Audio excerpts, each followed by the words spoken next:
umuntu ushobora no gusohoka hano wahura n'umuntu akavuga ngo akirana n'inkuzaniye impano cyangwa se akira numvaga umutima wanjye ngomba kuguha iki kintu ariko byanze bikunze baraguzwe mu ruganda kuko ntibaye mu ahubwo iyo uvuze ukuri uravuga ngo nagiye ku ruganda runuru mbona amafaranga Bishop Rugagi yaguze Range Rover aya naya ese aya mafaranga yatanze hano ntiyari kumufasha gukora ibi nibi cyo ni cyambere cya kabiri nasanze aya mafaranga yasohotse muri konti ya Redeemed Gospel Church amafaranga ya Redeemed Gospel Church kuki ayasasa cyangwa se kuki ayasohora muri konti ya Redeemed Gospel Church akayagura imodoka aho kugira ngo ayubakishe urusengero ibyo nibyo bintu biba biri clear kuko harimo urusengero rurahari harimo n'ubuzima bwanjye bwite burahari ariko imodoka wavuze ko wemeye kuyifite yego warayiguze cyane ntabwo wayiguze imodoka nibyo ndimo kuvuga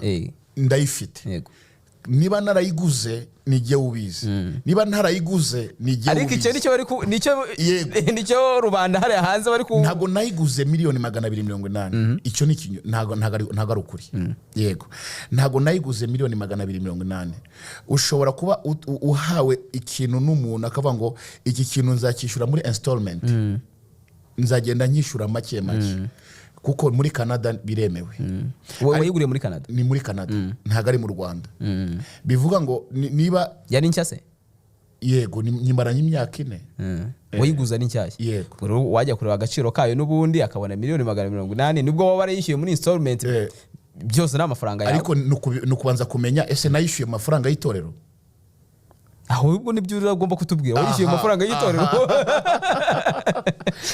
ni nayo mpamvu ntabwo nigeze nishyura mu mafaranga y'itorero kandi itorero rifite administration ndi representa hari vice representa hari umubitsi w'itorero hari secrétaire général w'itorero hari abapasteri banyungirije hari board y'itorero ifata imyanzuro y'igisohoka n'ikinjira mu itorero bivuga ngo rero iyo uvuze ngo Bishop yateruye amafaranga icyambere unyisa umujura kandi utabonyaho n'ibyi ahubwo bashobora gusanga nyine pana gusanga ubundi iyo uvuze ikintu ugomba kuba umuhamya w'icyo wabonye n'amaso yawe ugomba guhamya ikintu niba nicaye imbere y'ikamera ngomba guhamya ikintu nabonye kuko ntabwo naza gusa hano ngo vuge ngo kanaka cyangwa ibi nibi mvuga ibintu bitari byo none se Bishop wenda tuve muri nyine niyo mpamvu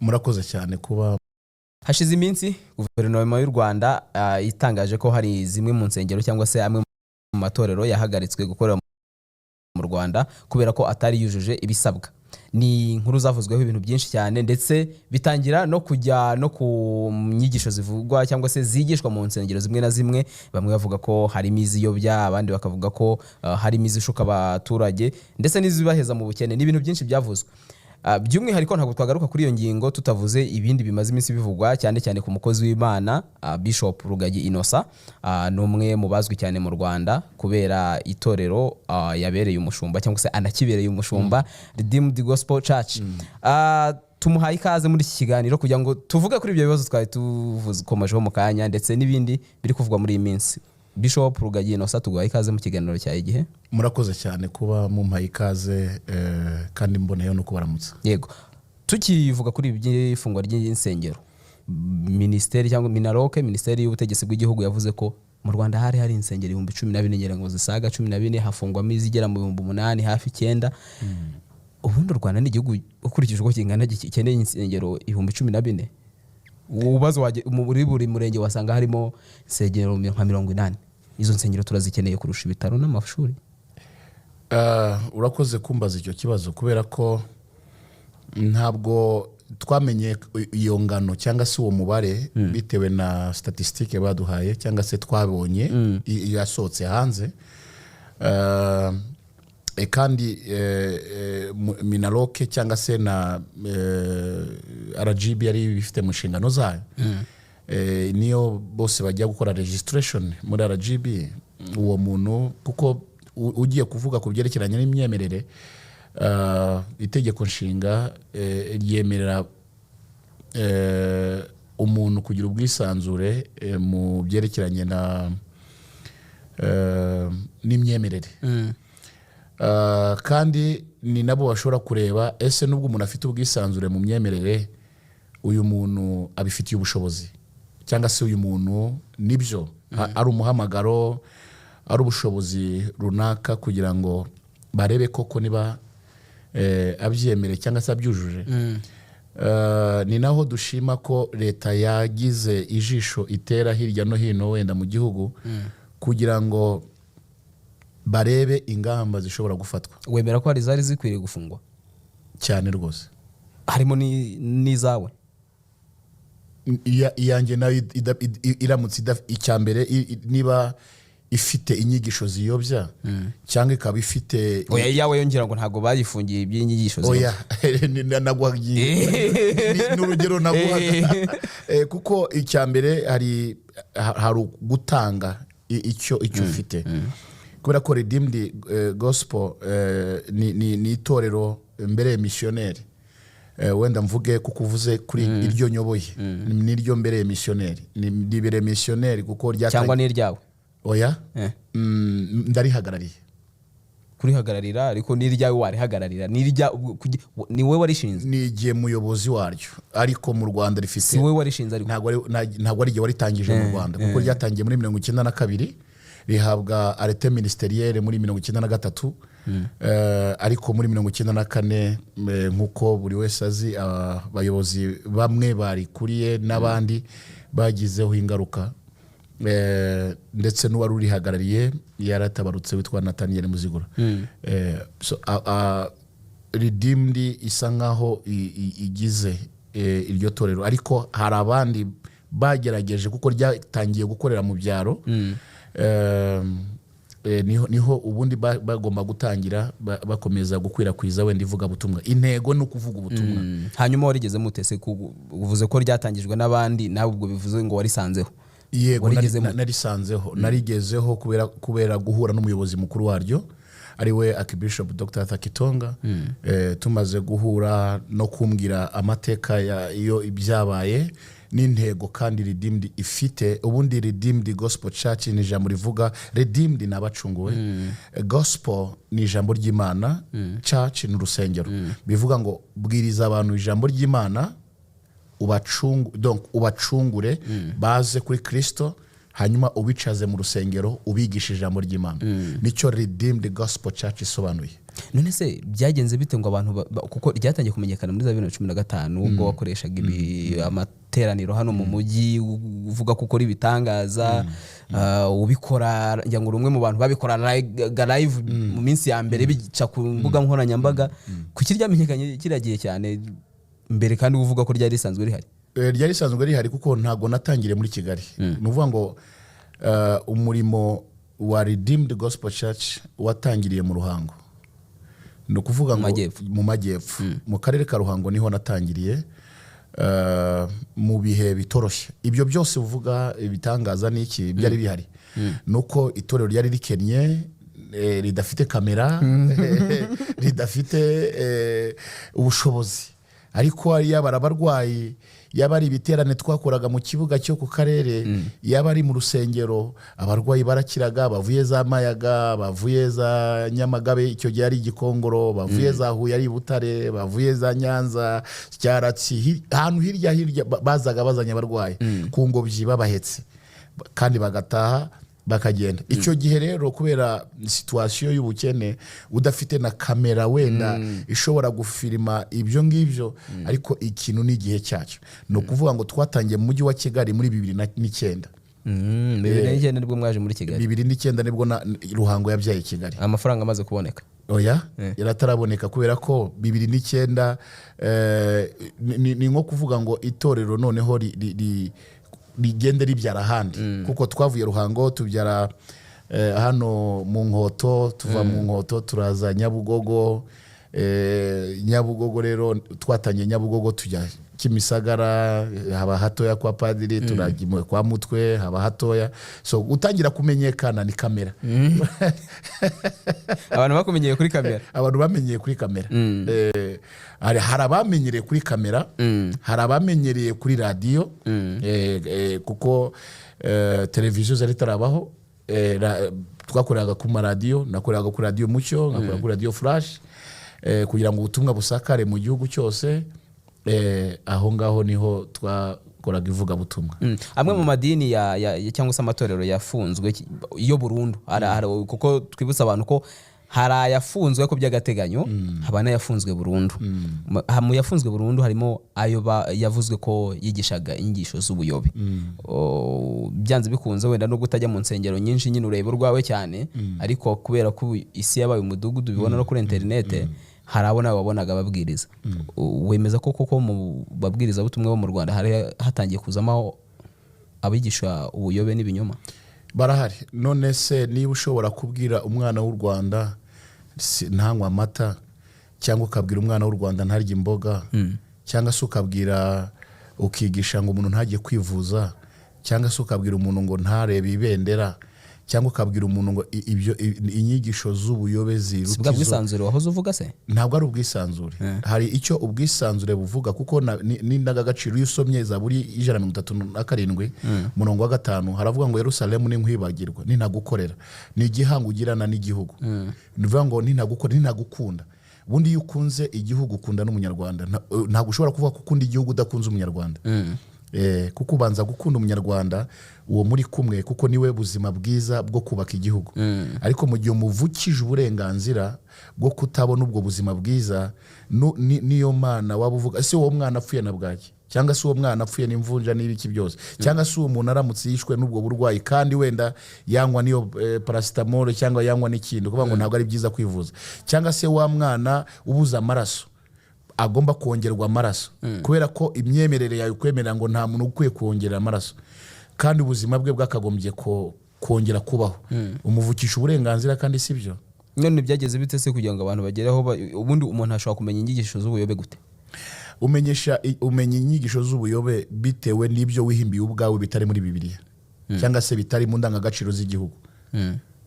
Bivuga ngo Yesu yaravuze ngo ibyo mutambonanye nimubikore, kandi ibyo mutanyumvanye ntimubivuge. Bivuga ngo rero ntabwo wakwiyadukiriza ngo uvuge ibyawe wenyine wiremeye. Nta hantu Bibiri kandi Bibiri tubwira ngo nzabaha igihugu cy'amata n'icyubuki, hanyuma ubuze umuntu kunywa amata, kandi Bibiri ikubwira ngo ubone amata. Nzaguha igihugu cy'amata n'ubuki, hanyuma ubuze umuntu kunywa amata. None surumva ubuyobe burenze ubwonko bwo bw'abari ubu. Ariko nawe bagushinja ko mu nyigisho wigishaga hari mizo zitavugwaho rumwe. Ngira ngo muri 2018 hari ahantu bagaragaye mu rusengero ufite ngira ngo nagaseke niba atari inkangara iri abaturira muri kubwira abantu ngo munzanire ubukene mujugunyemo hano ubukene bwanyu mubona ubukire. Izira nyigisho zo Bibiliya zemera? Ntabwo ari inyigisho iyo ngiye. Iyo si inyigisho. Akora uri mu rusengero? Yego, ntabwo ari inyigisho, ahubwo ni umutima wo gufasha umukene. Umwaka ni ukuvuga ngo agaseke nafashe kabanje gufatwa na ba nyirako.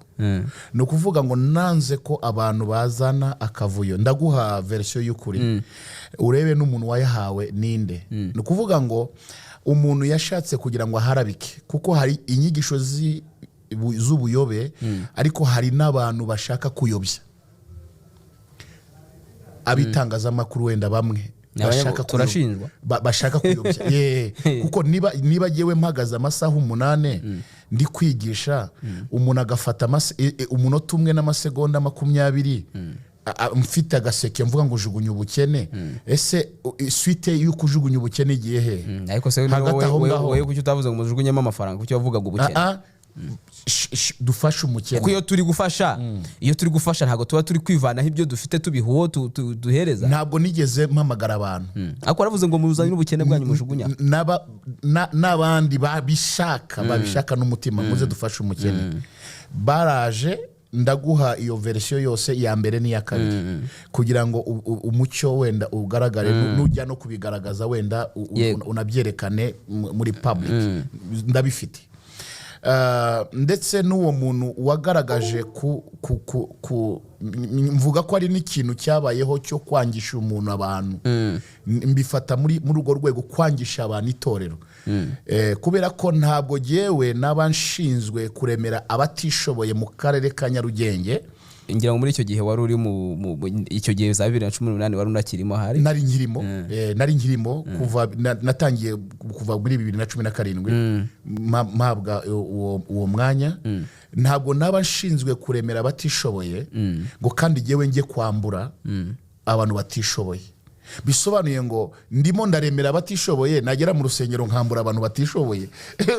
Ibyo ngibyo se ariko byanashoboka. Hari ukuntu bavuga ngo ururimi rushobora kunyerera ukanabyemera ururimi rwaranyereye baravuga ngo muza n'ubukene, ariko nanone ntabwo wakwaka abantu. Biragoye kubwira umuntu ngo nani kubwira abantu ngo muza n'ubukene bwanyu mubuzane mu Bibiliya hari iki bivuga ngo ufasha umukene, bivuga ngo uwita ku bakene hahirwa uwita ku bakene, kuko nawe iyo ururimi ntabwo rwanyereye kuvuga ngo wabivuze ubizi nabivuze mbizi kubera ko nigiye wa mbere wabanje gufata amafaranga yo gufasha uwo mukene nkura mu mufuka wanjye. Uraza kubibona biri muri uraza kubicekinga. Yego, nigiye wa mbere ndamuhereza kandi numvaga ko birangiye. Abandi bazana inkweto, abandi bazana ibitenge, abandi bamuhereza isaha, abandi bamuhereza telefone, abandi bahereza costume umugabo wiwe bahagararanye, abandi batangira kumuhereza amafaranga mu maboko. Hanyuma noneho kubera kwanga kw'abantu birunda hari imbere, ndavuga rero umuntu ushaka gufasha umukene naze hano, kuko niba ushobora gufasha umukene nawe Imana izajugunya ubukene ku buzima bwawe ntibukabeho. Ni ijambo naturiyeho ku muntu uri gufasha umukene. Nufasha umukene nawe Imana izajugunya ubukene ku buzima bwawe. Uko uri kujugunya ubukene hano niko nawe Imana izakujugunyaho ubukene, kuko witaye ku mukene.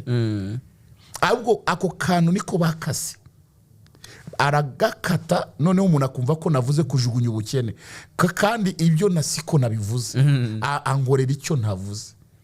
Ibyo nabifatiweho nabi muri societe n'ahandi hantu hatandukanye, kubera ko ndimo ndafasha umuntu. Hari naho nafataga impeta yanjye n'isaha yanjye nkabiha umuntu kubera ko nta mafaranga mfite, nkahereza umuntu impeta yanjye y'izahabu nakundaga, kubera umuntu ufite inzara cyangwa se umuntu ndaba noneho ugenda ubigurishe, hanyuma ugende wikenure, utwubona ugende wishyura ideni ufite.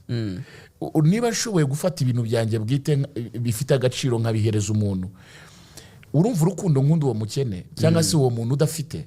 Ese iyo shusho uvuga, ngira ngo wenda yanatangiye muri iyo minsi abantu batangira kuvuga ati ku Bishop Rugagi, ngira ngo bamwe no mu bakristo nabo n'abantu bashobora no kuba hari abatangiye kubona bakavuga ati ariko bakagenda basubira inyuma. Ntabwo ubona ko isura weretse abantu nyine ariyo bagufashemo, bagufataga nk'umu bishop cyangwa se bamwe baranashya gufata nk'umu bishop ushaka gukirira mu bijyanye n'ijambo ry'Imana, akagaragaza ubukire, akagaragaza ubukene. Ribukari ngiye bigeze kwifotoreza ku ndege ngira muri Leta Zunze Ubumwe za Amerika, uri kuvuga ko nawe ushaka kuzayigira, ukabwira abantu ko babyana navuzwe muri iyi minsi uko wagiye kugura Range Rover ya miliyoni, ndetse tubanze duhere no kuri icyo ngicyo ya miliyoni 280. Ni gute Bishop yajya kugura za miliyoni 280 ashaka kujya kugura indege atarubaka urusengero? Ubundi ikintu cya mbere ni amakuru. Amakuru niyo atanga ifunguro ryo kumenya ukuri. Kubera ko uramutse uvuze Range Rover kuyigura, ubizi ute se ko nayiguze? Ntayo ufite? Ndayifite, ariko ubizi gute ko nayiguze? Ko nkubonye se muvandimwe wenda ushobora kuba wenda ufite telefone, mbizi gute ko wayiguze? Ko wenda umuntu ushobora no gusohoka hano wahura n'umuntu akavuga ngo akirana n'inguzaniye impano cyangwa se akira numvaga umutima wanjye ngomba kuguha iki kintu, ariko byanze bikunze baraguzwe mu ruganda kuko ntibaye ahubwo iyo uvuze ukuri uravuga ngo nagiye ku ruganda runuru mbona amafaranga Bishop Rugagi yaguze Range Rover aya naya, ese aya mafaranga yatanze hano ntiyari kumufasha gukora ibi nibi? Icyo ni cyambere. Cya kabiri, nasanze aya mafaranga yasohotse muri konti ya Redeemed Gospel Church, amafaranga ya Redeemed Gospel Church kuki ayasasa cyangwa se kuki ayasohora muri konti ya Redeemed Gospel Church akayagura imodoka aho kugira ngo ayubakishe urusengero? Ibyo nibyo bintu biba biri clear kuko harimo urusengero rurahari, harimo n'ubuzima bwanjye bwite burahari. ariko imodoka wavuze ko wemeye kuyifite. Yego. Warayiguze cyane ntabwo wayiguze? Imodoka nibyo ndimo kuvuga, ndayifite. Yego.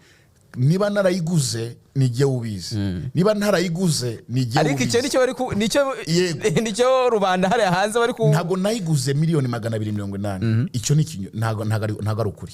Yego, ntago nayiguze miliyoni 280. Ushobora kuba uhawe ikintu n'umuntu akavuga ngo iki kintu nzakishyura muri installment, nzagenda nyishyura make kuko muri Canada biremewe. Wayiguriye muri Canada? Ni muri Canada, ntago ari mu Rwanda. Bivuga ngo niba yari nshya se?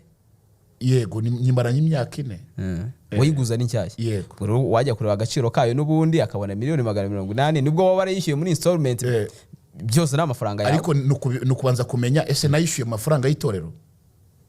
Ahubwo nibyo uragomba kutubwira. Wayishyuye amafaranga y'itorero? Ni nayo mpamvu ntabwo nigeze nishyura mu mafaranga y'itorero. Kandi itorero rifite administration. Ndi representa, hari vice representa, hari umubitsi w'itorero, hari secrétaire général w'itorero, hari abapasteri banyungirije, hari board y'itorero ifata imyanzuro y'igisohoka n'ikinjira mu itorero. Bivuga ngo rero iyo uvuze ngo Bishop yateruye amafaranga, icyambere unyisa umujura kandi utabonyaho n'ibyi. Ahego bashobora gusanga nyine pana gusanga. Ubundi iyo uvuze ikintu ugomba kuba umuhamya w'icyo wabonye n'amaso yawe. Ugomba guhamya ikintu. Niba nicaye imbere y'ikamera ngomba guhamya ikintu nabonye, kuko ntabwo naza gusa hano ngo vuge ngo kanaka cyangwa ibi nibi, mvuga ibintu bitari byo. None se Bishop, wenda tuve muri nyine niyo mpamvu ugomba kuvuga ukuri kwawe, kuko nubundi nabandi ntitwamenya n'ibyo bari kuvuga atari ukuri. Amafaranga yari amafaranga yawe ku giti cyawe, ayo waguze ntuzi? Kuva ntangira umurimo w'Imana nta munsi n'umwe nari nafata habe ni giceri cy'atanu kuri konte y'itorero ngo nyigurize kuri jewe. None se ubayeho tubeshwaho n'iki? Niyo Paulo yaravuze ngo mvuga ubutumwa kandi nkabasha no kuboha amahema. Kandi mu gihe cyose mboha amahema bishobora kumfasha kugira ngo noroherezwe mu gukora. No kuvuga ngo rero kubera ko ninje nabaye na mbere ko mba mu itorero, hari ibyo nabashakaga gukora kugira ngo bibashe gutuma mbaho. Kuko na mbere hose ntabwo natunze imodoka ariko ngeze muri Redeemed. Na mbere hose ya Redeemed Gospel Church ntabwo nagendaga n'amaguru. Bivuga ngo rero kuko uyu munsi wa none umbonye mu modoka, na mbere hose nagendaga mu modoka. Na mbere hose nari mfite ubuzima mbayeho. Bisobanuye ngo niba ndi muri Redeemed Gospel Church kubera ko byitirirwa ko umuntu wese uri mu rusengero ashobora kuba icyo abona cyose agikura mu bakristo cyangwa se aba yambuye abo bakene nkuko bavuga. No, ntago ariko bimeze. Nanjye mfite ubwenge bwo gukushaka kuko naboha amahema kugira ngo nanjye mbone uko nabaho. Ushobora amahema? Nshobora kugura kabanza hariya. Oya ariko rega uri kuvuga uri gushyira uri kudushyira mu amahema mvuga. Amahema mvuga ni creativity. Ubu uyu munsi nakuvuga ngo ndi umunyamakuru ndabihemerwa nyine ndakora nkahemerwa kuri umunyamakuru. Wowe amafaranga uracuruza, ufite business zindi. Vuga ngo nyuma y'urusengero niyo mpamvu rega n'abantu kuko icyo bakuzeho cyane bakubonamo inshuro nyinshi. Umwanya wawe mwinshi ugushyira mu bijyanye n'iyobokamana n'ibwiriza butumwa. Bakavuga bati ubwo aho ni waho ubonera amafaranga. Rero niba tutazi ngo hari ibindi bintu ukora, twemereye kuvuga ibyo dushaka. Yego, ni nayo mpamvu ndimo kugerageza kubivuga. hari ibyo ushobora kubwira umuntu bitari mu buryo buri public, hari n'ibyo ushobora kuvuga mu buryo buri public. Bivuga ngo gushaka kumenya uko mbayeho, tuvuga urugero n'aba bishinzwe mu nzego zitandukanye bashobora kuvuga ngo okay, uyu bishop income zize ziva he, sibyo? Niba agiye kugura indege arayakura mu mafaranga y'itorero, niba aguze Range Rover yayakuye mu mafaranga y'itorero. Kandi umuntu wese ushatse kubikurikirana nonaha, uwo ari we wese, kuko ndi umuntu kameme, uwanshaka ntabwo yambura, azaze yicarane nanjye avuge, ambaze details zose ku ruhande rwanjye no ku ruhande rw'itorero. Ku ruhande rw'itorero ndamuzanira ababitsi b'itorero, kuko itorero rifite ababitsi babishyiraho amafaranga, banakuraho amafaranga. Urwo ni uruhande rw'itorero, kandi niko bimeze. Nubwo ndi umushumba w'itorero, ariko itorero rifite administration yaryo. Noneho ku ruhande rwanjye, ushaka kumbaza ku ruhande rwanjye aho nkura income zanjye, nabyo kandi aze abimbaze ku ruhande rwanjye. Muri make icyo ushaka kumvikanisha nuko ubuzima cyangwa se ibituma ubaho umunsi ku munsi ntabwo ari itorero. Ntabwo ari itorero. Yego. Ntabwo ari imirimo nanone itemewe. Ushobora kubishyira muri iyo ntuzi, umuntu akavuga ati wasanga acuruza ibiyobyabwenge, ukavuga ati nibyo ndimo kukubwira. Niba tuvuge misemo kugurisha, nkajya ndangura cyangwa se nkaba ngura rinete imwe nkagurisha ebyiri, nkabona rimwe nkabona irindi, cyangwa hakaba hari uranguza. Birashoboka. Wholesale, hakaba hari umuntu ushobora kuza gukora iki cyangwa akamfasha iki. Icyo ni cyambere. Burya hari ubuzima bwite bwanjye n'umuryango wanjye, hari n'ubuzima bwite bw'itorero. Mukumbaza nk'itorero nk'umuvugizi, hari ibyo nabazwa nk'itorero, kandi hari ibyo itorero rigomba gutangaho accountability. Bisobanuye ngo niba umutungo w'itorero ni umutungo w'itorero bwite, utagomba kuvogerwa n'umuntu uwo ari we wese. Niba havuyemo n'igiceri cy'atanu, icyo giceri cy'atanu kigomba gutangirwa ibisobanuro. Niyo mpamvu navuze ngo itorero, ibyinjira byose n'ibisohoka hari ababishinzwe. Ibi bigiye gusohoka, tugiye kubikoresha ibi. Kandi icya kabiri, mfite headquarter ntangaho raporo, mfite headquarter yanjye ntangaho report yuko itorero rihagaze, yaba mu buryo buri spiritual cyangwa se no mu buryo bwa financial. Mfite raporo ntanga. Ese buriya buyobozi bw'itorero bufite ububasha bwo kuba bubonye utari kubikora neza bwagukuraho? Cyane rwose. Nta na rimwe bigeze baguhamagaza? No, niba ntacyo nkora kibi, niba aramamagara. Kandi baraza hano, baraza kibishop, araza hano, twakora ibiterane akaza. Kandi ni nawe waje, amaze kuza hano inshuro zirenga 4 cyangwa 5 mu Rwanda, tukamumurikira ibikorwa byose dufite hano. Aho twagiye dutangira hose yarahageze, yaba Kimisagara, yaba hano mu mujyi, yaba hose yarahageze, azi ibikorwa by'itorero, ndetse na projet z'itorero zirazwi kuri headquarter. Bisobanuye ngo iyo tujya duhura rimwe mu mwaka, hari conference tugira y'abashumba bose, duhabwamo amahugurwa, duhabwamo inyigisho zigomba gutuma dukomeza wa mubiri wa Kristo. Iyo duhuye, niba hari ibitagenda, niba hari ibigenda, ahantu hari intege nke, ahantu hari imbaraga, icyakorwa, byose turabiganira, hanyuma tugataha buri muntu wese afite ingamba nshya. Bishop, mu minsi ishize, sino mu minsi ishize n'ubu ngo biracyari kuvugwa nawe, kandi ngira ngo arabibonye, uri gushinjwa ikintu kimeze nk'ubwishongozi kubera amagambo avuze ngo umuntu natagusaba imbabazi, ngira ngo ni umugenzi wacu umunyamakuru, ngo natagusaba imbabazi ngo ntabwo azabona ubugingo buhoraho. Kuva ryari Bishop atanga ubugingo buhoraho?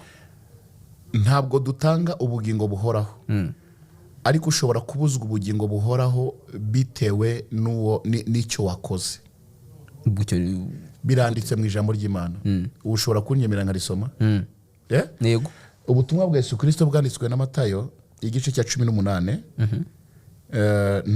ntabwo dushinzwe guciraho iteka, ariko Bibiliya hari icyo bivugaho ku murongo wa 15 haravuga ngo mwene so nakugirira nabi ugende umumenyeshe icyaha cye mwiherereye, nakumvira uzaba ubonye mwene so, ariko natakumvira umuteze undi cyangwa babiri, ngo ijambo ryose rikomere mu kanwa k'abagabo babiri cyangwa batatu, kandi niyanga kumvira abo uzabwira itorero, niyanga kuryumvira naryo azakubeho nk'umupagani cyangwa umukoresha w'ikoro. niko ijambo ry'Imana rivuga. Ku murongo waho wa 18 akavuga ngo ndababwira ukuri yuko ibyo muzahambira mu isi bizabihambiriwe mu ijuru, kandi ibyo muzamuhambura mu isi bizabihambuwe mu ijuru. Ntabwo iki wakwifuza kuhambira se kandi bigishoboka ko umuntu, niyo mpamvu ntabwo naciye witeka, ariko navuze ngo natera intambwe, kuko jewe nateye intambwe musanga, nateye intambwe musanga mumenyesha ikintu kitari cyiza. Ubwa mbere ndamwandikira ntiyansubiza, n'ubwa kabiri kandi nisubiza kugira ngo adaha ikintu kitari cyo. Niba nafite n'umutima wenda nampamagari anambaze ngo ese ibi nibi bivugwa hari icyo ubiziho, nanjye muhe ukuri kwanjye, cyangwa se mwohereze kwa kuri kwanjye, noneho abihuze atange. Ariko si ngombwa ko na nyuma yaho hari ngirango hari ibindi biganiro wagiye utanga ubigaragaza ko ugaragaza ukuri kwawe. Ngira ngo si ngombwa ko aho byavuye ari naho bitambukira ko isi yabaye umudugudu, niho nabyo nahoze mvuga. Ikindi ijambo ry'Imana rero mu gusoma ritutegeka kubabarira. Ushobora no kubabarira kabone nubwo waba ubizi kurengana, ariko Yesu yarabikoze. Ngira ngo ntabwo ari gitangaza ko nawe wavuga uti ndababariye ko mutazi ibyo mukora cyangwa mutagize gute, ariko urwo rubanza ntirukujye kuko ushaka guhambira umuntu ngo ntabone ubugingo bwe. Ndashaka kuvuga ikintu ukuri icyo ngicyo. Ntabwo nigeze nciraho iteka, ariko navuze ngo ansange, kuko yantumyeho, yatumye umuntu kunsanga akanamwumvisha ibyo akwiriye kumbaza. Uwo muntu amenya ukuri, anasaba imbabazi. Ndanamubaza se ugutumye kuki we adashobora gutera intambwe ngo azavugane nanjye tubashe kuganira, amenye ukuri, kuki adashaka ukuri. Ubwo n'uburenganzira bwe. Ndavuga ansange, ansaba imbabazi, kubera ko iyo ijambo ry'Imana hejuru yavuga ngo uzagusha umwana muto muri abangaba, icyaba cyiza nuko yahambirizwa urusyo yagajugunywa imuhengeri. Ntabwo mwifuriza kutabona ubugingo, nta nubwo mission mfite niyiheze niyo kubuza abantu ubugingo se. Niyo mpamvu ndi kuvuga nti wakaba mission mfite hari icyo bita alert. Nk'umuntu Bibiliya ivuga umutambyi mukuru ashirwaho gukora ibyerekeye Imana kubw'abantu. Bisobanuye ngo niba nashiriwe gukora ibyerekeye Imana kubw'abantu, hari alert mba ndimo guha umuntu. Kandi nabivuze mu buryo bubiri. Niba ari umwene data dusangiye urugendo, ansange dukemura ikibazo. Kandi niba atari atigeze anamenya iby'urugendo, nta kibazo, ubwo Imana izamubabarira hari. Ariko niba ari umuntu dusangiye, niba afite ukuri kuri we, niba afite ukuri ntacyo yishinja, niko agomba kukugaragaza. Oya nyine, ariko ndetse n'umuntu ntabaho rega baburana bari babiri, umwe abayigiza nkana. None se niba ushobora kumbwira ngo mfite etage utumye urabimubwiye, afite etage i Muhanga. Ese rura rusengero i Muhanga, we wavuze ko ari rwari mu Ruhango. Yavuze ko ari Muhanga. Wowe uvuga ko rwari ruri urusengero mu Ruhango. Koko se rwari ruri hagati ya lodge n'akabari? Hari espace ihari. Bivuga ngo ni ahantu itorero ryakoreraga. Je sinakoreraga mu Ruhango. Bivuga ngo hari aho itorero riba ririmo kwitegura mu nyubako. Uraza no kubona inyubako y'urusengero. Ntabwo twifuza gukora dufata abantu tubahindura, ntabwo dufata abantu ngo bahindurwe. Niba itorero rikorera ahantu muri space, twakoze kuva na kera atari n'akabari. Myaka na mbere aho hantu kuko twubatse urusengero temporary structure, biba ngombwa ko batubwira ngo iyo nyubako iveho mwubake ibintu bifatika. Biba ngombwa ko dushaka ahandi hantu bivuga ngo saho ngaho twakoreraga. Hari ahantu twubatse mu kibanza cyacu twubaka temporary structure y'urusengero, niho twari turimo gukorera. Baraza barambwira ngo iyi temporary structure muyikureho mushireho urusengero rwiza. Turaza dushaka ahandi hantu tugomba gukorera. Nibwo twagiye gukorera aho hantu muri cave inyuma, hari na space nini, ibisabwa bigaragara. Hanyuma noneho dutangire twubake, tuzava aho hantu tujya ku rusengero rwacu. Niyo hari amabugu bamo hafashe by'amaburakindi, yego by'amaburakindi, kugira ngo abantu batabura aho basengera. Kuko aho twasengeraga ntabwo twasengeraga ahantu hakabare, oya, ntabwo twubashye ubuyobozi. Ariko aho ha kabiri mwagiye se nta tubari twari turi hafi aho n'amaroje? Ni kure. None se wabuza abacuruzi gukora ibyo bagomba gukora ko atari iwawe? Ntabwo byari byanyuse ibyawe cyangwa by'itorero ayo maroje? Ntabwo ari ibyanjye, nta nubwo ari iby'itorero. Mwicyo mwakodeshaga yari uwo mwanya w'inyubako yo gusengeramo gusa? Ni inyubako y'umuntu witwa Kabayiza Egide. Ni inyubako ya Kabayiza Egide, niyo mpamvu mbivuze. Ni umucuruzi wa Ruhango, ntabwo ari inyubako yacu. Twahifashishije kugira ngo abakristo dutangire twubake bava aho hantu, kuko nta mabura kindi. Ni ngombwa kugira ngo ushake aho abantu baba, none uzabimura aho hantu ubajyane iwabo, kuko murava minisitiri Gikanani. uyu munsi nyuma y'uko hari insengero zifunzwe, hari insengero zanyu zimwe zikikora cyangwa zose zarafunzwe? Hano nta rusengero mu gihugu, mu Rwanda nta rusengero rurimo gukorwa. Mwari muteze ingaho mbere?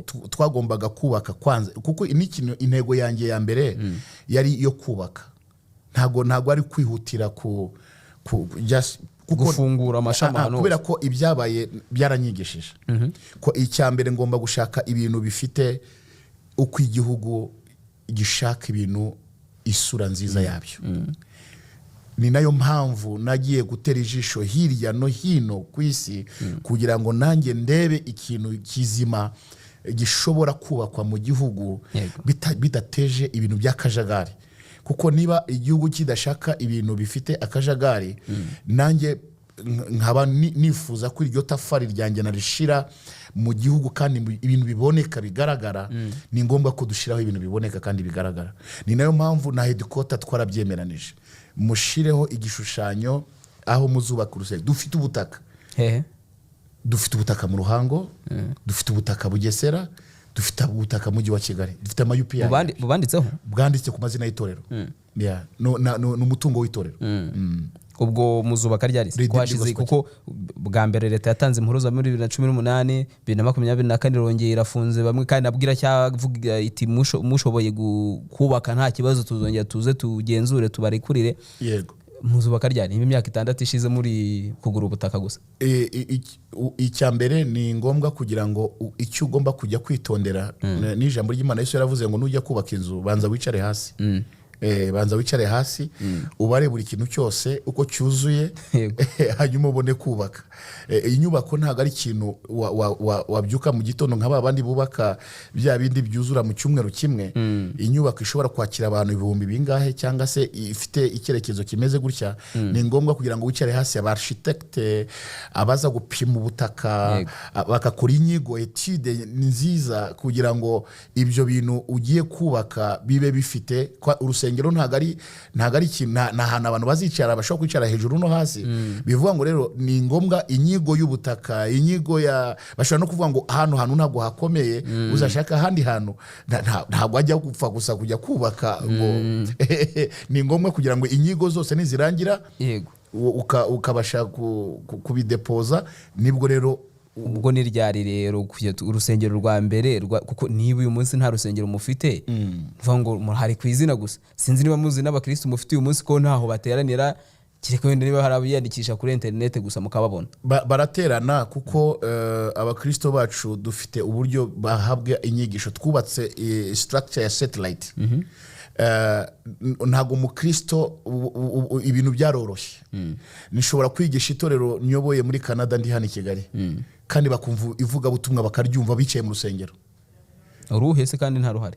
Canada tufite urusengero ndavuga mu Rwanda abakristo turabafite nibyo ndimo kugusobanurira satellite ni abantu baba bavuga ngo abatuye ibunaka abatuye hana bafite aba leaders babo bagerwaho nivuga butumwa yabo ufite smartphone cyangwa udafite smartphone kuko ndashima ko na technology kugenda yihuta mu gihugu cyose bivuga ngo abari Rubavu abari he na he communication zirabageraho ntibari mu nyubako ariko turabubaka imitima no kuvuga ngo nanone inyubako iri aho ngaho bose abo bantu turaba accessinga turababwira ubutumwa bwiza bose turabafite hari n'inzira yoroshye ivuga butumwa isigaye ibaho ku buryo umuntu ashobora kujya kuri Zoom mukarebana amaso ku yandi ukabasha kumuha ijambo ry'Imana akabasha kuryumva ndetse n'imigabo n'imigambi yanyu yose ikabirimo gukoreka nabo muri mu mijyi ahantu banasobanutse bamaze kumenya technology ntabwo ari umuntu wari wese niyo mpamvu navuze ko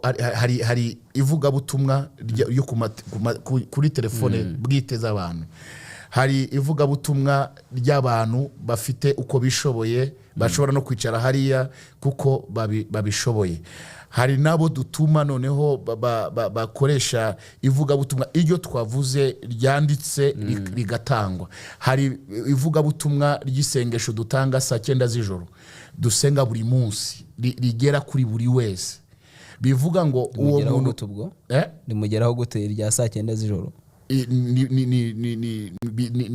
ni voice ni ijambo wigisha hanyuma rigatunganywa muri studio rigatwarwa bakaritanga kuri WhatsApp kuri WhatsApp abantu bakumvira izo nyigisho ubu uyu munsi mufite abakristo bangana iki abakristo ntabwo ndakora statistique keretse iyo nza kuba nabyiteguye nari kukubwira umubare kuko bagenda biyongera bariyongera cyangwa baragabanywa bariyongera cyane gute se bariyongera haba hano mu Rwanda cyangwa hanze ubu ndavuga mu Rwanda cyane mu Rwanda bariyongera kubera ko uko barushaho dufite n'umubare w'abagomba kubatizwa nejo bundi nabatije 160 n'abangahe mu Ruhango yego hanyuma icyo nicyo nashobora ngo nkwereke ko nabatije abantu 162 hanyuma bakavuga batari ko amadini ni kimwe cya kibazo nahereyeho ubwinshi bw'amadini dufite n'umusaruro wayo ko tubona bidahura abanyarwanda dufite 30 hafi 38 bakiri mu bukene ndetse wajya kureba ugasanga n'ubundi naba abantu bagana amatorero cyane ni bamwe babarizwa muri icyo cyiciro cy'ubuzima cy'imibereho mibi ukibaza utari ko uruhare rw'amadini niba turi kugwiza amadini abantu bakishima ngo nkuko uvuze twabatije abantu bangana gutya ko mwabatije 100 mumaze gukura mu bukene abanganiye abo tumaze gukura mbere na mbere muri abo ngabo twabashe kwishyura mitiweli abantu bageze ku 856 muri uyu mwaka ndimo yego ari mu Ruhango hari abo twabashije gufasha mu bukene batagiraga n'imyambaro yo kwambara abanyeshuri badafite amafaranga y'ishuri bagomba kujya ku ishuri no kwicaza noneho abantu babandi badafite n'icyo bakora cy'igishoro uko batangira kwigishwa kwiteza imbere iyo ni mishinga yose dufite mu karere ka Ruhango ibyo nkubwira ni ibintu bifatika bifatika ko n'ubundi ubukene ni ikintu kigaragara ntabwo ari ibintu spirituel nagize umugisha wo kuba mu nama natumiwemo na Deya wa Kicukiro mu mahugurwa yabayeho yari ni gute tushobora kurwana n'ubwo bukene n'abafatanyabikorwa ahantu hari hasigaye umubare w'abantu bagomba kuba bishyurwa mitiweli ndabafata bose ubwo banganaga iki hari 1,121 warabishyuriye yego mitiweli mwarabishyuriye cyangwa ari wowe ku giti cyawe twarabishyuriye mu murenge wa Kagarama yego bivuga ngo niba mu gufatanya ibikorwa ntagara amagambo gusa ni ngombwa kugira ngo n'uwo mukene cyambere na mbere n'ubuvuzi ikintu cyitwa ubuvuzi nicyo kintu tubanza kureba kandi narabitangaje no mu Kristo nta munsi n'umwe mu Kristo ashobora kwicara adafite mitiweli de santé nibishoboka. mujya mubikurikirana mu rusengero se? Mfite record yayo, nakubwiye ngo ndayigendana. Mfite record, hari n'ushinzwe social yabyo, kandi ushinzwe social yabyo abakora no mu nzego za leta. Urumva biranoroshye ko anakurikirana ibyo ngibyo, kuko no kubishyurira no kubishyira muri systeme buri kintu cyose. Urumva ngo mbere yuko dufasha undi muntu hanze tubanzaho mu rusengero. Hanyuma ubwo ntabwo ubona ko nubwo wenda mwe mubikora, hari abandi baje ku idini kubera amafaranga, baje kwivaniramo indonke? Ni ikintu cyiza wenda nshobora kuvuga hariya. Abantu bose tubana nabo muri Redeemed Gospel Church ni barabizi ko ikintu nta dijera n'ubukene, kandi n'umuntu ukennye ni nayo mpamvu igishoboka cyose cyuma gukorwa kugira ngo abashe kwivana aho hantu. Igishoboka cyose tukagikora kugira ngo abashe kwivana aho hantu. Abo bantu rero bo hanze umbajije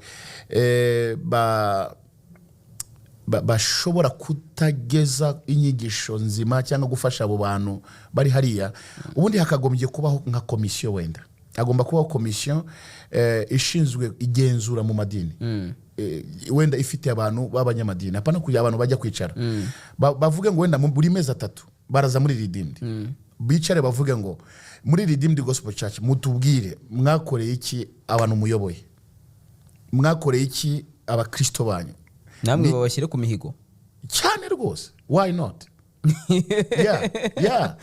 Cyane badushire kuri iyo mihigo. Ubwo se bwa bwisanzure wahoze uvuga buzaba bugiye? Ni byiza cyane, ahubwo ibyo nibyo kubera ko bituma ibikorwa biboneka gusumbya ku amagambo. Ibi bituma ibikorwa biboneka, uzumbaze accountability nkuko ubimbajije. None se wari kumenya gute ko nishyuriye Kicukiro mitiwere cyangwa mu Ruhango mitiwere? Wari kumenya gute utambajije? Kuko umuntu ashobora kwibaza ngo amafaranga urayajyana cyangwa wabimenya gute ko hari abantu babakene twaremeye cyangwa twafashije? Nabyo urabimenye. Kandi iyo nicaye hano ndabizi neza ko mukurikirwa nabo bayobozi bashobora kubabaza. Niba igishushanyo mbona cy'urusengero baramutse babajije nka meya wa Ruhango, ese ibi bintu Bishop Rugagi avuga ni ukuri? Harababwira ni ukuri kubera ko igitabo aragifite, narakimweretse cy'urusengero. Arababwira ibyo twakoze nuko naho bigeze. Donc update zose tugenda muri make urashaka ko hajyaho itsinda rigomba kujya rikurikirana reba amadini n'amatorero bigira uruhare mu guteza imbere cyane rwose cyane. Niba bashaka babihe kabiri mu mwaka ariko bibeho, kuko impamvu urabizi bajya bavuga ngo umuntu aba mubi agatukisha bose. Kuko uyu munsi wa none ikintu kigendanye na pastoro cyangwa se ibyerekeranye n'idini, kubera ko hatariho iyo accountability cyangwa se hariho ibintu bimeze nk'ubu, hari ibintu bigendanye na finance bigeze kugira amahirwe. Mfite igitabo mpabwa buri mwaka na government Canada Federal na Quebec. Bisobanuye ngo ugomba gukora leta, ugomba kudeklara itorero, ugomba kudeklara kubera ko bampaye namba ya hombi. No, hari charity nabo uyifite ya organisation uyoboye, urimo ndi muri system. Bivuga ngo rero bagomba kumenya ibyo income, ikintu cyose byose uko byinjira nuko bisohoka. Ibyo ngibyo bituma habaho umucyo, hari imikorere kuri government n'iki byose. Icya kabiri, niba hariho n'imfashanyo, umuntu wese umuhaye imfashanyo muha receipt. Nuvuga ngo niba muhaye receipt, uwo muntu azajya kudeklara muri government avuge ngo Redeemed Gospel Church nayihaye imfashanyo $100 100. Noneho government igire icyo izahaho tax return kuri wa muntu wagiye wafashije Redeemed, ufashije Redeemed kandi iriyubatse kandi yubatse na. Noneho bazaza bankorere audit barebe wa muntu wampaye $100 by'amadolari nabikoresheje iki. which is good. Ibyo uwo mucyo niwe ndawifuza uramutse uje muri iki gihugu. I would be glad for that. Ariko hari n'abari gukora kuri internet kandi nabo bari nabyo nta kibazo niba shaka aho hose babikorere kuko ikintu cyose kiri mu mucyo. Yesu yaravuze ngo niba muri abo mucyo niba turi umucyo nanone aho umuntu akaza kambaza umucyo ni umucyo nyine bazi ibintu by'umucyo kuki ndimo kuguha uwo mucyo wose wahandi hose kuko narabikunze bituma niba nunze na telefone cyangwa nunze niki buri wese aba afite uburenganzira bwo gutunga icyo ashaka kidahuriye na ministry. Ubwo n'uburenganzira buri personal private kubera ko nanjye ndadeklarara buri mwaka. Wabyumvise ndadeklarara income zanjye ziva ibyo byagenze gute ibyo nakoresheje buri mwaka ndadeklarara. Birumvikana neza bituma nta muntu wakugiraho ikibazo kubera ko uradeklarara. N'umuntu wese aramuza deklaraye n'abantu bose badeklaraye twese tukajya tugira declaration buri mwaka ya buri muntu wese kintu income zize ziva expenses ze nizihe bikaba biri well planned bivana abantu mu rujijo ku buryo kuvuga ngo usango imodoka cyangwa ibiki hariya imodoka ni igikoresho kigufasha facilitation zo kwihuta mu mirimo yose ukora ya buri munsi. Ntago ari igitangaza. No not at all. Yego.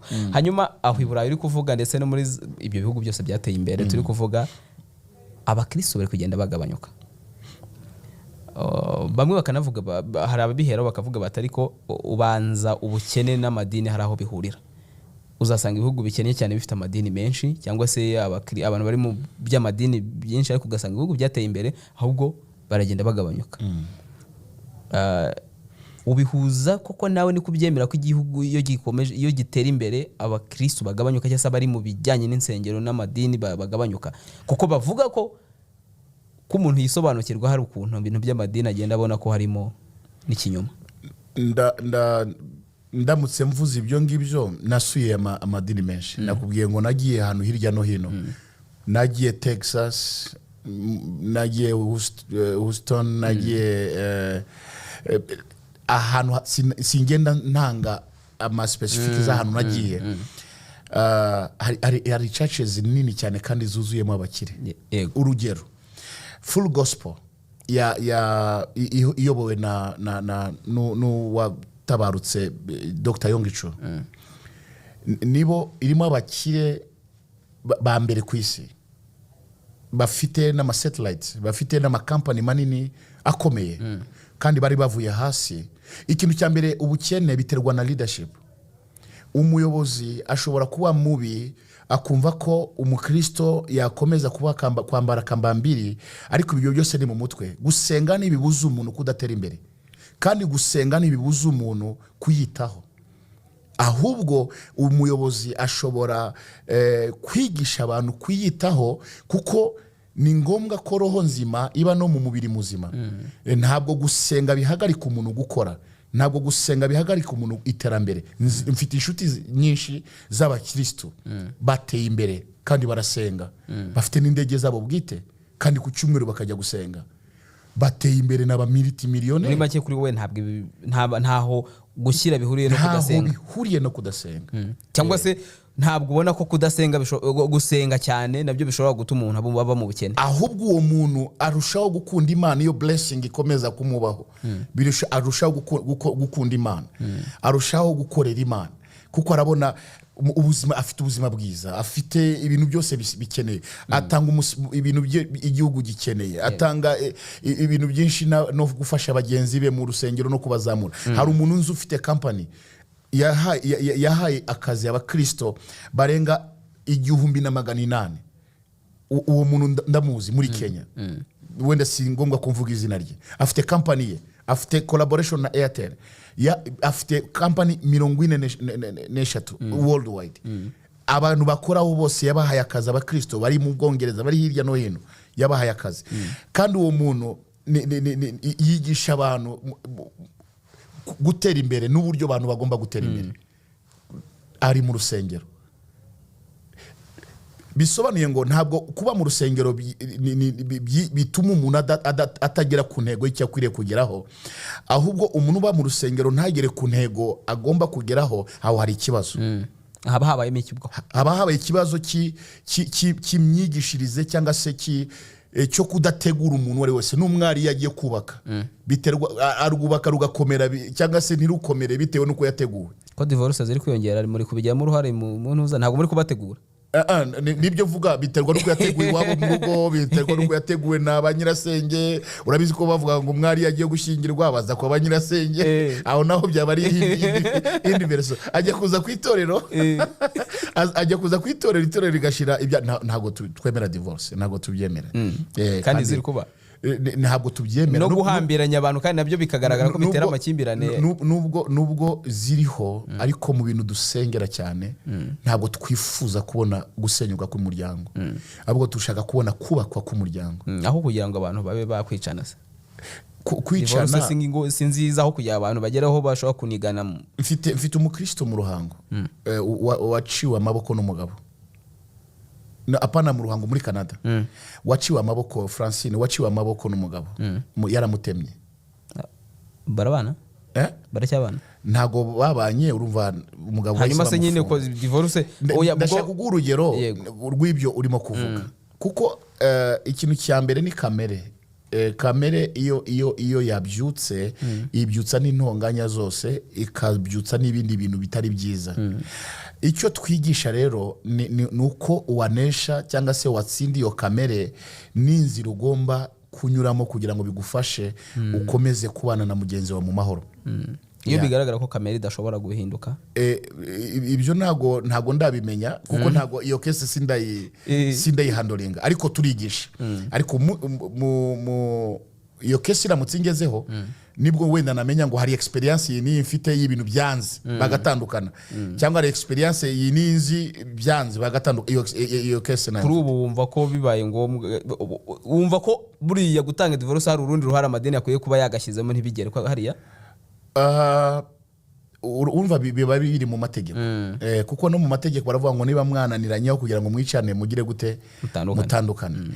Hari ijambo ry'Imana ribivugaho, kuko wa mugani aho kugira ngo umugabo ngo aze kwica umugore we cyangwa umugore yaze kwica umugabo, umwe akaba yabasha kugenda ukwe n'undi akaba yabasha kugenda ukwe, banakwitekerezaho. Ndaguha urugero rw'umudiyakoni wacu mu Ruhango wari waratandukanye n'umugabo.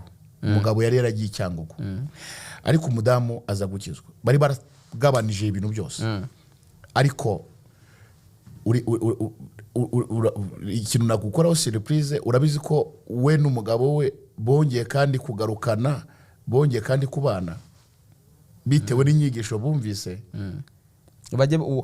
Urashaka kuvuga ko byaba ngombwa aho kugira batandukane burundu, umwe akaba agiye hirya undi akajya hariya, ko badatandukanye ku buryo babanza kwitekerezaho? Kuko hari ukuntu bashobora kwitekerezaho. Umuntu akitekereza ko ariko wamugani uruhare rwanjye nuru, undi nakavuga ariko nanjye uruhare rwanjye nuru. Hakabona za nyigisho noneho zigomba noneho kugufasha umuntu, wa muntu noneho akaba yacururuka, akaba yabona uruhare rwe aho yakosheje, aho atakoze neza, akaba yagaruka akavuga noneho namenye uruhare rwanjye, ndifuza kubaka, reka nkomeza urugendo. Turi kugana ku musozo, nagira ngo baze hari ikintu nigeze kugikomozaho, wigeze gusezeranya nabwo n'abakristo, ariko iyo byagiye ku karubanda ubwo n'abanyarwanda, si niko nabivuga, kirimo niyo na ya ndege wavugaga izagurwa ryari? Hari inzozi, kimwe n'umuntu uba mutoya wamubaza akakubwira ngo nzaba pilote, cyangwa se nzaba dogiteri, cyangwa se nzaba bishop, cyangwa nzaba iki. Hari ikintu kitwa inzozi ziba mu muntu, cyangwa se izo nzozi igihe cyagera zigasohora. Ntago ari imyifurize mibi, ni imyifurize myiza, kuko ntabwo nagira iyo ndege ntabashe kubanza kugira abakristo bafite aho bagomba kwicara, cyangwa se bagomba kuba batuje n'iki byose. Ikindi kandi indege ntago ari ikintu gikomeye, ko mfite inshuti zifite zaje no kunsura mu Rwanda hano zizifite. Ni facilitation yo kuvuga ngo wenda mvuye hano ngiye Nairobi ndongera ngaruke mu nama. Ni nk'uko uba ufite imodoka yawe bwite ukajya ukarara i Butare mu kandi kanya ukagaruka. Ni ikintu cya facilitation nuko abantu babikibona nkaho ari leaks cyangwa ari ikindi kintu gikomeye, ariko ni ikintu kigufasilita mu rugendo. Ariko kiracyari muri gahunda ko uzayigira. Nta jambo na rimwe rivuga ngo rihere. Mu gihe cyose umuntu agihumeka burya bakira umukandida w'ibyiza. Dusoza, wabwira iki hari abantu wenda n'iminsi yarishize batakumva cyangwa se bitewe n'ibyavugwaga Bishop Rugagi ameze gutya na gutya na gutya, cyangwa se hari n'abo bamaze igihe mudahura imbona nkubone, wabwira iki abagize itorero ry'aba bakristo n'abandi bari mu itorero ryabo? Ndabanza mbwire buri muntu wese, yego benshi ntago hari benshi bari bazi ko ntari mu Rwanda, cyangwa se abandi bazi ko ntari mu Rwanda ariko ndahari. Kandi u Rwanda ni igihugu nkunda, ni igihugu nifuriza ibyiza, nsengera, nifuza gushiraho itafari ryanjye nk'uko abandi bose baritekereza. Ni igihugu nkundisha buri wese, nabo basumva baje n'indege zabo bwite, nuko baba bakunze icyo nababwiye, bakaza bakareba bakaba impressed n'u Rwanda, bamwe bakumva nabo bashobora gushiraho investments zabo mu Rwanda. Abakristo turimo gutegura, dufite ibishushanyo mbonera nk'uko nabikubwiye by'itorero, hanyuma twubake ibigendanye n'icyerekezo cy'igihugu cyacu, ku buryo umuntu areba akabona ko koko nibyo n'umuhamagaro, kuko hari ibintu biba imikino ariko hari n'ibintu bitabamo imikino. Umuhamagaro n'umuhamagaro. Ikindi nuko abakristo twabatoje kwizera no kwihangana no kugira ibyiringiro, kuko uburyo wihanganye niwe witwa umunyamahirwe. Rero ibyo ndahari kugira ngo dufatikanye kubakira hamwe, ndahari kugira ngo ibikorwa byose tubyuzuzanye hamwe kandi dukomeze kubaka igihugu cyacu, twibuka indangagaciro duhabwa na nyakubahwa Perezida wa Repubulika eshatu. Burya iyo nkunda kwigishwa cyane. Iya mbere, kuba uzi politike y'igihugu. Iya kabiri, kuba uzi neza iyobokamana uhagarariye icyo ufashije sosiyete. Icya gatatu ni umuco mboneragihugu. Ese uwo muco wawe niyo wisuzumye. Burya icyo ndagikunda cyane. Iyo wicaye wowe ubwawe ku giti cyawe ukisuzuma, ubona koko ibyo urimo guha abantu bibafitiye umumaro. Hari aho bibavana, hari naho bibageza. Rero ubwanjye mbere yuko ntanga ndabanza nkisuzuma, nkamenya ese koko n'iki kintu bavuga koko hari uruhare ngifiteho. Niba hari uruhare ngifiteho ndagikosora, niba nta ruhare mbifiteho ndibwira courage ngakomeza. Nuko Bishop Innocent Rugagi, turagushimiye kuri kiganiro cyiza uduhaye, ngira ngo n'ubutahane tugutumira ntuzadutera amabuye. Yego nzaza, undi muntu miranzongera nitabe kandi nzabyishimira. Yego, reka dushimire rero n'abari badukurikiranye ku mbuga zacu zitandukanye. Mukomeze mukurikirane ibiganiro bya Igihe ndetse n'inkuru tubahereza.